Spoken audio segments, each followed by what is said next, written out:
Assalamualaikum warahmatullahi wabarakatuh. Alhamdulillahilladzi hadana ila sabilil mustaqim sabilil ladzina an'amallahu 'alaihim minal anbiya'i wal mursalin biwasilatil qur'anil azim alladzi jaa'a bihi nabiyyuna Muhammadun sallallahu alaihi wasallam.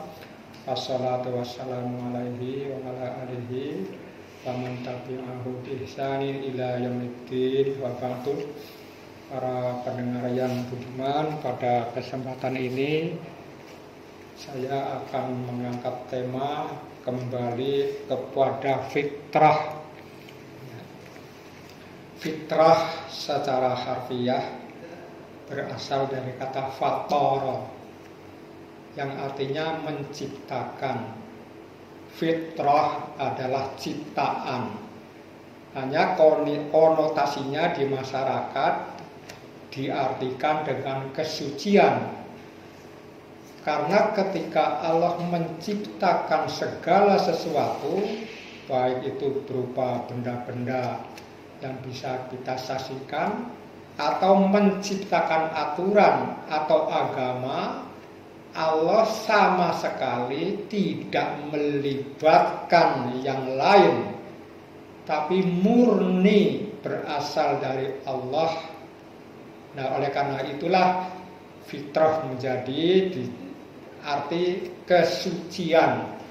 Artinya kesucian dalam penciptaan. Agama adalah fitrah Allah. Seperti dikatakan dalam surat Ar-Rum ayat 30. A'udzubillahi minasyaitonirrajim. Bismillahirrahmanirrahim. Fa'aqim wajhaka lid-dini hanifa fitratallahi lati fataran nasa 'alaiha la tabdila li khalaqillah dzalikad dinul qayyim walakinna aksaron nasi la ya'lamun. Yang artinya hadapkan wajahmu, yang maksudnya orientasikan hidupmu kepada agama yang lurus. Karena agama yang lurus itu adalah fitrah, di mana Allah menciptakan manusia di atas fitrah itu. Itulah fitrah Allah. Tidak ada perubahan. Atau kalau kita maknai dengan perintah, jangan kalian ubah, jangan dirubah fitrah itu. Artinya agama yang diciptakan oleh Allah jangan dirubah. Kalau agama itu dirubah, maka kesucian agama itu menjadi ternodai. Hanya saja sebagian besar manusia tidak memahami. Walakinna aksaron nasi la ya'lamun. Itulah penjelasan makna fitrah. Oleh karena itu ayat berikutnya ada perintah munibina ilaihi wattaquhu faqimus shalah wala takunu minal musyrikin. Kembalilah kalian semua kepada fitrah atau agama itu, dan jagalah, peliharalah agama itu.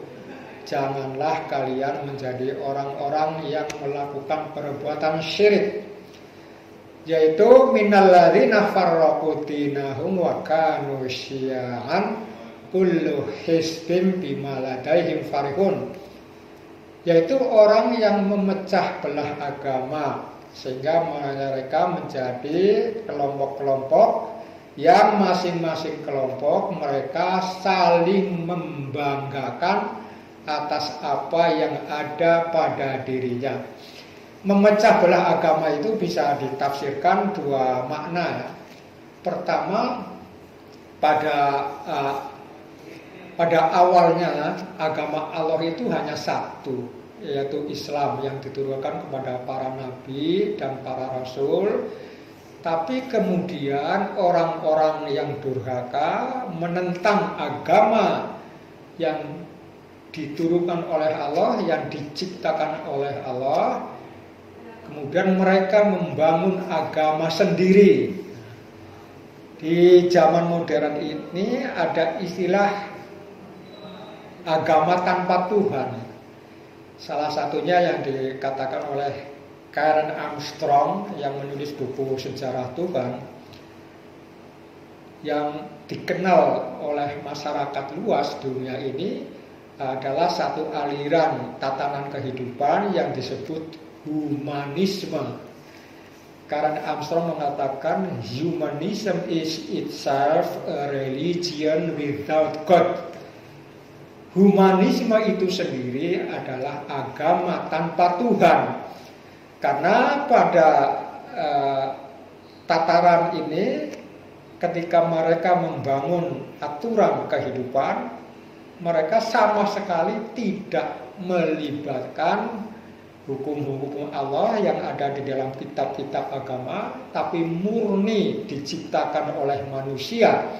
Sehingga mereka mengalihkan ayat yang ada di dalam surat Al-Ikhlas, ada ayat Allahu As-Samad, Allahus Samad.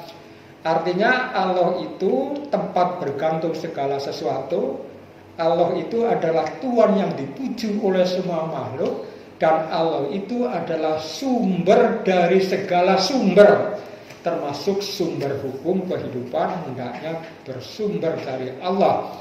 Ketika manusia mengambil sumber lain, maka merubah kata Allahus Samad menjadi An-Nasu As-Samad. Manusia dijadikan As-Samad. Nah, disitulah ketika terjadi pergeseran agama dari agama Allah dan agama manusia, maka timbullah perpecahan. Minalladzina farraqu dinahum. Orang-orang yang memecah agama menjadi ada agama yang dibuat oleh Allah, ada agama yang dibuat oleh manusia. Itulah kemusyrikan.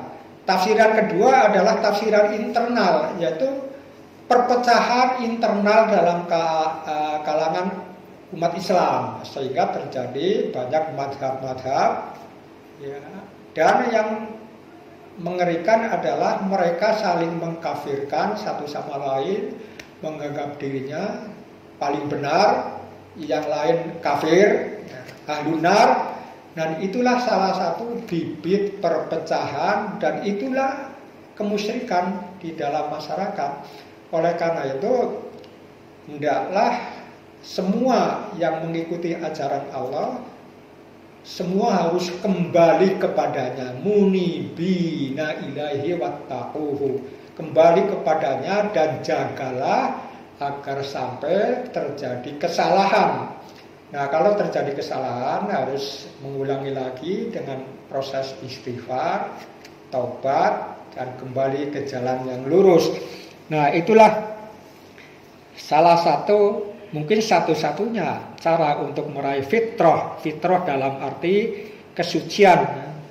Nah, untuk mempertahankan fitrah ini, ya seperti tadi saya katakan, banyak-banyaklah bertobat, ya.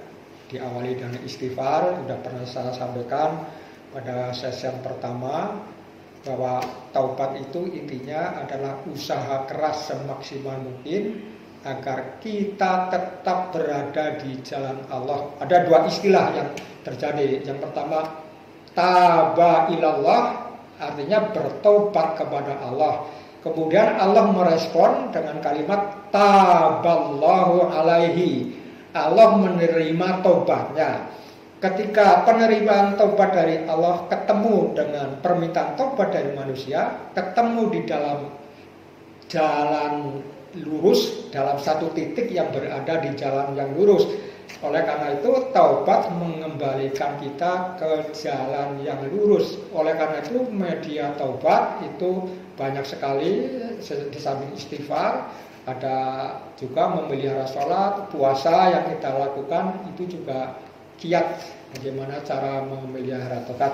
tobat. Saya kira ini pengertian yang paling penting dari kembali kepada fitrah, yang biasa diterjemahkan kembali kepada kesucian, tapi hakikatnya kembali kepada ciptaan Allah, di mana ciptaan Allah itu adalah suci sifatnya, karena ketika Allah menciptakan segala sesuatu termasuk menciptakan agama, tidak ada intervensi bantuan dari yang lain. Nah, menjalankan fitrah ini di dalam surat Al-Baqarah dikatakan sebagai sibghatallah, celupan Allah. Celupan Allah itulah tauhid, ya kan, kesucian akidah, itulah celupan Allah. Saya kira ini yang bisa saya sampaikan, mudah-mudahan bermanfaat. Billahi taufik wal hidayah. Assalamualaikum warahmatullahi wabarakatuh.